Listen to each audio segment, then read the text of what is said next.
बिस्मिल्लाहिर्रहमानिर्रहीम फ़इज़ा क़ज़यतुमुस्सलात फ़ज़्कुरुल्लाह क़ियामन व क़ुऊदन व अला जुनूबिकुम फ़इज़ा तुमअन्नतुम फ़अक़ीमुस्सलात इन्नस्सलात कानत अलल मुअमिनीना किताबन मौक़ूता। औज़ु बिल्लाहि मिनश्शैतानिर्रजीम। बिस्मिल्लाहिर्रहमानिर्रहीम। अल्हम्दुलिल्लाहि रब्बिल आलमीन वस्सलातु वस्सलाम अला अशरफिल अंबिया वल मुरसलीन व आलिहि तय्यबीन अत्ताहिरीन। अम्मा बाद। प्यारे दोस्तों और हमारे प्रोग्राम के सभी प्रिय दर्शकों, आप सभी को मेरा प्यार भरा सलाम। हम अपने इस कार्यक्रम में अहकाम के बारे में बातचीत कर रहे हैं, लेकिन हमारा आधार हर प्रकार के अहकाम नहीं है, बल्कि हम उन अहकाम के बारे में बातचीत कर रहे हैं जिनके बारे में हमारे व्यवहारिक जीवन में हमको आवश्यकता होती रहती है। उन्हीं अहकाम से संबंधित एक बात, एक मसला या एक शीर्षक जिसको हम आज अपने प्रोग्राम में बातचीत का आधार बनाएंगे, वो है शक्कियात नमाज या नमाज के बारे में होने वाली शंकाएं और संदेह। ये एक ऐसा मसला है जिसके बारे में तकरीबन या लगभग हर वो इंसान जो नमाज़ पढ़ता है वो कभी न कभी इससे दो चार ज़रूर होता है। उसको कभी न कभी नमाज में किसी न किसी प्रकार से संदेह और शक ज़रूर होता है, जिसके बारे में हम आपके सामने आज बातचीत को आरंभ कर रहे हैं। और हमारा प्रयत्न ये होगा कि अपने कुछ प्रोग्राम में इसी के बारे में बातचीत करें और इसको विस्तृत रूप से आपके सामने बयान करें। अगर नमाज में होने वाली शंकाओं को बांटा जाए तो ये शंकाएं तीन प्रकार की हो सकती हैं। एक शंका तो ये है कि नमाज के किसी अंश, किसी जुज़ के बारे में होने वाली शंका। खुद इन शंकाओं के भी कई प्रकार होते हैं जिनको हम आपके सामने आगे बयान करेंगे जब विस्तृत रूप से हम मसलों के बारे में बातचीत करेंगे। दूसरी शंका ये होती है कि जब एक नमाजी को नमाज की रकत के बारे में शक होता है कि उसने कितनी पढ़ी, कितनी क्या हुआ, इस प्रकार की शंकाएं, 2 पढ़ी, 3 पढ़ी, 4 पढ़ी, इस प्रकार की शंकाएं जो होती हैं वो इस भाग में आती हैं। तीसरी शंका जो होती है वो इस बात की होती है कि हमें स्वयं नमाज के बारे में शंका होती है कि हमने नमाज पढ़ी या नहीं पढ़ी, या जो पढ़ी थी वो सही थी या नहीं थी। तो ये असल वो 3 शंकाएं हैं जो नमाज के बारे में हो सकती हैं। ख़ुद इन शंकाओं के भी कई भाग हैं जिनको हम आपके सामने एक एक करके बयान करेंगे। जब नमाज के किसी अंश के बारे में इंसान को शंका होती तो इस शंका को 2 भागों में बांटा जा सकता है। एक शंका तो ये होती है कि हमें इस बात का शक हो रहा है कि हमने नमाज का कोई जुज़, कोई अंश अंजाम दिया या नहीं दिया, ये एक भाग हुआ। दूसरा शक ये है, दूसरी शंका ये है कि हमें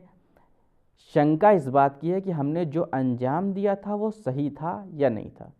तो ये 2 चीज़ें हुई जो इस भाग में है कि नमाज के अंश के बारे में जो हमको संदेह हो। दूसरा संदेह, जैसे हमने आपके सामने बयान किया, नमाज की रकतों के बारे में जो शक होता है। नमाज की रकतों के बारे में जो शक होता है उनको हम 2 भागों में बांट सकते हैं। पहला शक और संदेह वो शक और संदेह होते हैं जो नमाज को बातिल कर देते हैं। यानी अगर शक होता है, संदेह होता है नमाज के बीच में, तो हमारी नमाज बातिल है और हमको दोबारा वो नमाज पढ़नी होगी। और दूसरी जो चीज़ होती है, दूसरा संदेह जिसको अगर हम भाग में बांटना चाहें वो ये है जो नमाज को बातिल नहीं करता। इसको भी अगर हम और सूक्ष्म रूप से बांटना चाहें तो कई प्रकार होते हैं जिनको हम यहाँ पर आपके सामने बयान नहीं करेंगे। जब विस्तृत रूप से हम मसलों के बारे में बातचीत करेंगे उस समय हम आपको बताएंगे। और तीसरी शंका जो असले नमाज के बारे में हमको होती है कि हमने नमाज पढ़ी या नहीं पढ़ी, इसको भी दो भागों में बांटा जा सकता है। पहला तो ये कि हमको इसी बात में शक है कि हमने नमाज पढ़ी है या नहीं। जैसे हमको इस बात का शक है कि हमने ज़ोहर की नमाज़ पढ़ी या नहीं पढ़ी, असर की नमाज़ पढ़ी या नहीं पढ़ी, ये एक ये संदेह हुआ। दूसरा संदेह ये कि हमें ये तो पता है कि हमने नमाज पढ़ी है, लेकिन संदेह इस बात का है कि जो हमने नमाज पढ़ी थी वो सही थी या नहीं थी। जैसे हमने ज़ोहर की नमाज़ पढ़ी, हमें ये पता है कि हमने ज़ोहर की नमाज़ पढ़ी, उस खुद नमाज के पढ़ने में संदेह नहीं है, लेकिन हमें शक ये हो रहा है पता नहीं जो हमने ज़ोहर की नमाज़ पढ़ी थी वो सही थी या नहीं थी, जो हमने ज़ोहर की नमाज़ में सूरह हमद पढ़ा था वो सही था या नहीं था, रुकू जो हमने किया था वो सही था या नहीं था। तो ये एक शक हो गया। तो इन तीन असल शंकाओं को 6 भागों में बांटा जा सकता है, 2-2 करके। इन्हीं के बारे में हम अपनी बातचीत को आज और अपने कुछ अगले प्रोग्राम में आगे बढ़ाएंगे। तो सबसे पहली शंका जो हमने आपके सामने भी बयान की ये होती है कि इंसान नमाज के किसी अंश के बारे में शक करे। इसी के बारे में हम आपके सामने कुछ मसले अभी आपके सामने बयान करेंगे। अगर एक नमाजी इस बात का शक करे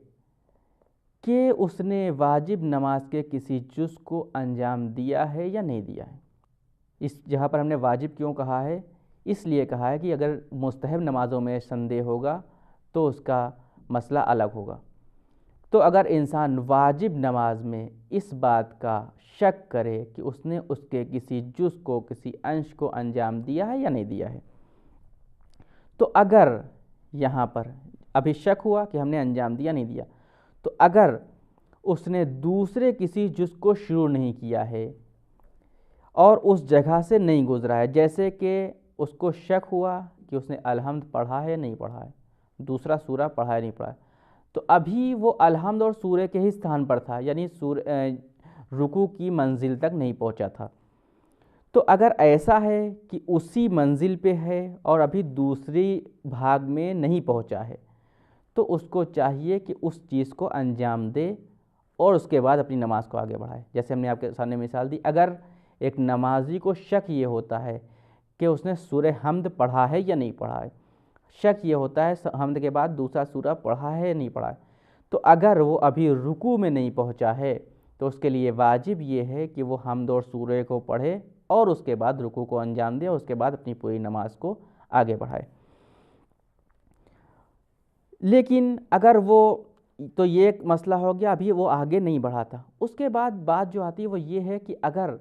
इंसान को शक होता है कि उसने अंजाम दिया नहीं अंजाम दिया, मसलन हमद सूरा पढ़ा नहीं पढ़ा, लेकिन वो उस स्थान से आगे बढ़ चुका है, यानी रुकू में पहुंच चुका है, तो अगर इंसान हमद और सूरा के बारे में शक करे उस समय जब वो रुकू में पहुंच चुका हो, तो हमारे फ़ुक़हा यहाँ पर ये कहते हैं कि उसको अपने शक की परवाह नहीं करना चाहिए, बल्कि उसको रुकू करने के बाद अपनी नमाज को आगे बढ़ा देना चाहिए और उसकी नमाज सही होगी। तो ये तो वो चीज़ हुई जब जो है हमने शक किया उस समय कि जब हम अपने स्थान से आगे बढ़ गए थे, या शक किया उस समय जब हमने उसी स्थान पर थे।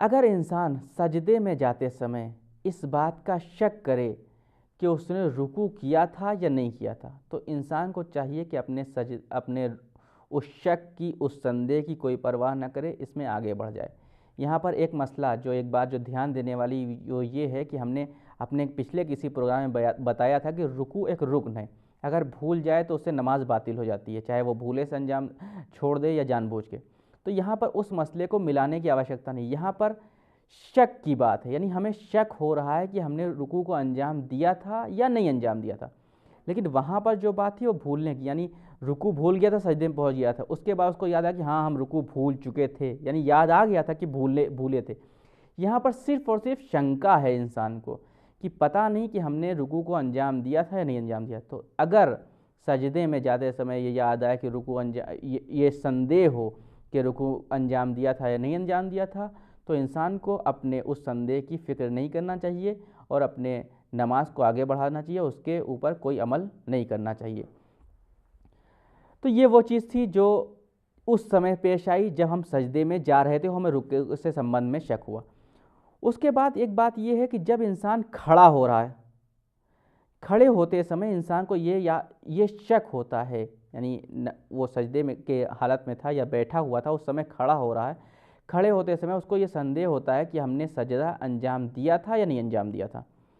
तो अगर खड़े होते समय उसको ये शक होता है, अभी खड़ा नहीं हो रहा था, खड़े होने की हालत में तो उसको याद आ रहा है, शक हो रहा है इस बात का कि हमने सजदा अंजाम दिया था नहीं अंजाम दिया था, तो हमारे फ़ुक़हा यहाँ पर ये कहते हैं कि अगर खड़े होते समय इंसान को ये शक हो तो उसको चाहिए कि बैठ जाए और बैठने के बाद वो सजदों को अंजाम दे, और सजदों का अंजाम देने के बाद वो अपनी नमाज को आगे बढ़ाए। लेकिन अगर इंसान को, ये तो सजदे की हालत में हुआ जिस टाइम खड़े हो रहा है, लेकिन अगर खड़े होते समय उसको ये शक हो कि हमने तशहुद पढ़ा था या नहीं पढ़ा था, तो पहले तो सजदे की बात थी तो उसको पलट के आके सजदा करना था, लेकिन अगर शक इंसान को ये होता है कि हमने तशहुद पढ़ा था या नहीं पढ़ा था, तो हमारे फ़ुक़हा यहाँ पर ये कहते हैं कि ऐसी सूरत में, यानी अगर तशहुद के बारे में शक होता है तो उसको अपने शक के बारे में कोई फ़िक्र नहीं करना चाहिए, उसका कोई आधार नहीं है, उसको अपनी नमाज को आगे बढ़ा देना चाहिए, उसकी नमाज के ऊपर कोई आपत्ति नहीं होगी, उसकी नमाज सही होगी। तो ये वो चीज़ थी जो हमने आपके सामने अभी बयान की। अगर इंसान नमाज पढ़ते समय ये शक करे कि उसने जो अंश अंजाम दिया है वो सही था या नहीं था, यानी उसको ये पता नहीं वो हमने जो पढ़ा है वो सही पढ़ा है या नहीं पढ़ा, जैसे कि अगर इंसान को नमाज पढ़ते समय ये संदेह हो कि जो हमने अलहम्द का सूरा पढ़ा था, जो या अलहम्द के बाद जो सूरा पढ़ा था, या जो रुकू का ज़िक्र पढ़ा था, या सजदे का ज़िक्र पढ़ा था, इसी प्रकार की कोई और चीज़,